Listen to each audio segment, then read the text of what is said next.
করছি আবার ঢং করে শোধাচ্ছ। এ কোয়েল কি করছিস? বুঝি বুঝি রে কোয়েল, তোর মনের কষ্টটা আমি বুঝি। সিধুটা নেই তা তোর মনটা যে তার কষ্টে একেবারে আমি বুঝি কোয়েল, সেই কষ্টটা আমি বুঝি। আহা, বুঝিয়েছি নেই বুঝি, সকাল সকাল কাটা খাই নুনের ছিটে দিতে চলে এসছো। না না রে কোয়েল না, আমি তোর কাটা ঘায়ে নুনের ছিটে দিতে আসিনি। আমি এসেছি তোর মনের দুঃখ কষ্টটাকে দূর করতে। এই কোয়েল, সিধু নেই তো কি হয়েছে, আমি তো আছি। আমাকে দিয়ে তুই কাজটা চালিয়ে নে। একদম চিৎকার করিস না, ঠান্ডা মাথায় তুই জিনিসটাকে একটু ভালো করে ভেবে দেখ।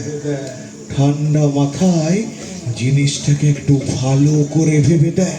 ঠান্ডা মাথা আমার আছে, তাই সকাল থেকে মাথাটা গরম করে দেবে না। রাস্তাটা সরে যাও, আমাকে যেতে দাও। যাবি? ঠিক আছে, তুই যখন রাজি হলি না তখন চলে যা। যা। কি ভেবেছিস ওই পুকুরে জল দিয়ে যদি দেবতার পুজো হতো না, কে গঙ্গা হইতে ছুটে যেত না গঙ্গা জল আনতে? সানোয়ার কোথাকার।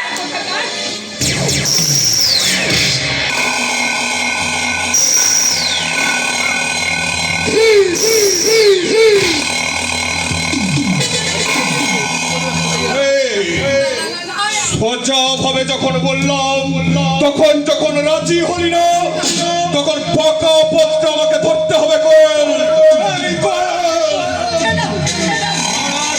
করিনি কোয়েল, তোর যৌবন সমুদ্রে যে ঢেউগুলো একটা একটা করে উঠতে পারছে, তাতে সাঁতার কাটবে।